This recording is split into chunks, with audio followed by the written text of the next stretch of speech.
RTE est en fait l'opérateur de transport d'électricité, donc qui gère l'ensemble des ouvrages électriques haute et très haute tension, donc 63 000 à 400 000 volts. Donc l'ensemble des ouvrages que l'on voit dans le paysage français.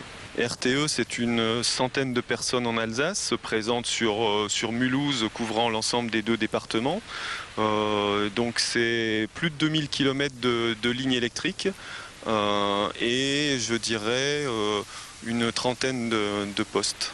Nous sommes sur un poste important pour la région Alsace, qui est un poste, je dirais, d'injection d'électricité qui permet de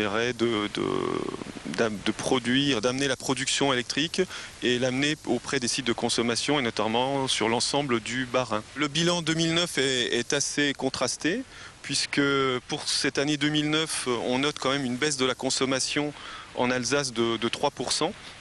Mais derrière ce chiffre se cachent de grosses disparités en fonction du segment de clients, puisque pour la grande industrie raccordée sur notre réseau, donc notamment la chimie, papetier, l'automobile ou la métallurgie, on note quand même une baisse de l'ordre de 12%.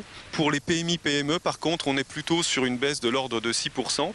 Et par contre, au niveau résidentiel, particuliers, services publics, une augmentation de la consommation de l'ordre de 5%.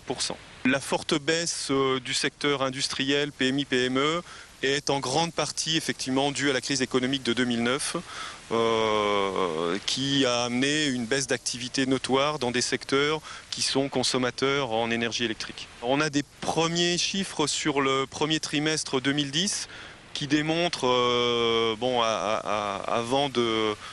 qui démontre une reprise de la consommation d'électricité. Maintenant, il va falloir faire le tri entre les conditions climatiques un peu sévères de ce début d'année et la vraie reprise d'activité. Donc là, il faut attendre encore un petit peu pour confirmer tous ces chiffres.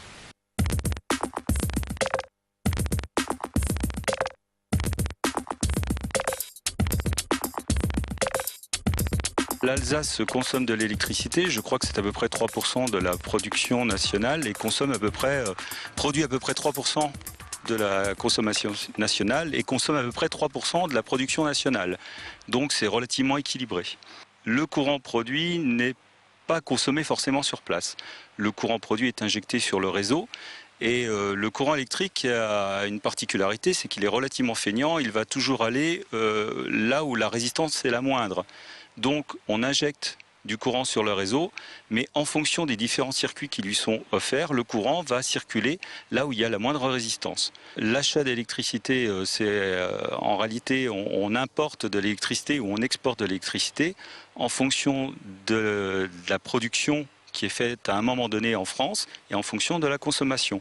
Vous comprendrez bien que si on prend le cas de l'Espagne, l'Espagne ne consomme pas tout à fait aux mêmes heures parce que les modes de vie sont différents qu'en France. Et au moment où on produit en Espagne et qu'on consomme moins, on peut effectivement importer de l'électricité en France et vice-versa dans l'autre sens. L'Alsace est un nœud électrique au niveau européen puisque nous avons 6 lignes d'interconnexion qui partent essentiellement pour faire des liaisons France-Suisse et France-Allemagne.